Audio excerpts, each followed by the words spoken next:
Good morning বন্ধুরা, আজকে সকালবেলায় বেরিয়ে পড়েছি বাইরে টিফিন করবো বলে। তো প্রতিদিনকার মতো আজকে আর কচুরি নয়, আজকে ভাবলাম একটু নতুন ট্রাই করি। তো বাইরে এসে আজকে রাধাবল্লভী পেয়েছি, রাধাবল্লভী নিয়ে বসেছি খেতে।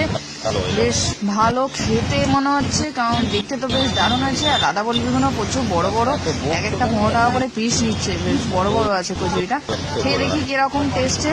দেখতে তো ভালো লাগছে, খেতে কিরকম হবে সেটা খাওয়ার পরই বোঝা যাচ্ছে। ভালো আছে।